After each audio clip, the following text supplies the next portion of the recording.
Hello. This is Sebastian Moyapasa from Tucson, Arizona, United States, and this is the second video of two about culture shock process. How you can make a culture shock process. If you didn't see the first video, you have to see over there so you will understand what this video about. Stop there and go back, and then and my first experience in the culture shock, it was in 1974 when I was 6 years old. I was born in a Quechua group of people, native people of South America and Peru. My dad and my mom used to raise llamas and alpacas for a living. And one day my dad showed up over there and said, we are going to do a trip to Arequipa City, one of the big cities, and then we are going to visit a family in Mollendo, which is another town in the port, in the ocean. And said, yeah, I want to go. And so we jumped in the truck, and it was truck for cargo, shaking, the wooden frame outside, and the sounds and the bumpy road. But 6 years old, I was excited, happy, and see the lake. It was the Salinas Lake, white and green and yellow. On one side, it has salt in there. I went through the first tunnel and said, what's that tunnel? So everything you bright and everything, you go into the sun tunnel, dark and everything, you see the tiny little dot. I said, that's the light. I said, wow, and finally go to the roads and everything and get into the city. The first time ever I see one home, another home, what we call the streets, right? It's like, what?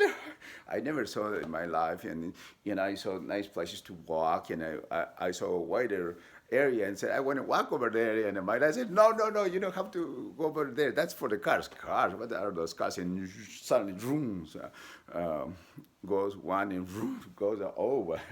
That's dangerous. You don't have to be there, my dad says. And going to the main square of Arequipa, beautiful, made of granodiorite, andesite, the cathedral, made of ignimbrite, everything white, beautiful, and food. There's one bread we call tres puntas in Spanish, but it was so good, I enjoyed it, that's the honeymoon process that I was in. And the next day, so we went over there and Mollendo, visit this family that we are supposed to visit. And I went to visit the ocean, the sands, the green and blue water, the waves, and it was so happy, so enjoying. Now we go back to home, and my dad says there is another home, another house. They have fruits, apples, pears, membrillo, guayaba. So you can have a bag and you can take it as many you can. We can take it home. I'll wait for you. And said, okay, I'll go running and go. And when I came back, my dad was gone. He was not anymore there. So I ran one side running and said, where is my dad? He was gone. And ran to the other door, and your dad is gone. And I didn't know what I had, and I was depressed, crying. And for some reason, I told to myself, we came one Saturday, my dad would show up next Saturday, and he never showed up. And thinking too much in the past, the homesick process, I was depressed. And thinking too much in the future, what I'm going to do, what's going to happen. I was depressed. I didn't know how to handle in that time. It was difficult. And I was helping to my, later on, this family became my foster family. And I was helping to my foster mom to make dishes. And I couldn't grab strong enough. It was the plate. It was porcelain, Chinese porcelain, whatever, very expensive one. And I dropped it and broke it in pieces. My foster mom came out and said, what happened? So I said, Rudao Jack Rompio. I didn't speak Spanish. So, and it was so difficult. And so I said, hey, come over here. And in the living room were more people over there. And said, say it again. What happened? Without Jack romping, everybody is laughing. And the first lesson over here, don't think they are laughing about you. Laugh with them. because they are not laughing about the about you. They are laughing about the situation. It's funny for them and excited. My foster mom never cared about the plight, of course, and just fun. And so I had to go to the school, right? When I was in the school, um, I didn't understand Spanish, and the teacher was talking and talking, and just listening, moving the mouth and everything. And at the end of the class, oh, what am I going to do it, right? I didn't understand it. One of the kids show up and say, hey, hey, he's still talking. I don't know what he is saying, and he says, he says, al final de la clase vamos a juntarnos y vamos a jugar fútbol. What he said is at the end of the class, all the kids were going to join together when I play soccer, but I didn't understand. I said, ah. And they started calling me names, she's mute, mute, mute, everybody, mute. But they are laughing at the situation. Once again, laugh with them. If you don't understand the joke, what they are laughing at, laugh with them and say, hey, can you explain me what is funny? And so you can laugh again,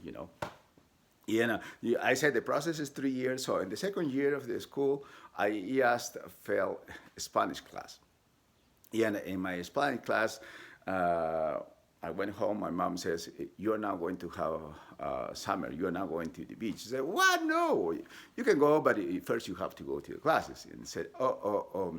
And said, and the reason it was I was dyslexic. Something I did. I just learned all the writings, all the speeches and everything in there, and went to the class just with a book, pretending that I'm reading. I have everything in my mind. Just telling. That's how I passed. And after 3 years, that land it was mine. I call a place Inclán de Mis Amores in Mollendo. It's my place.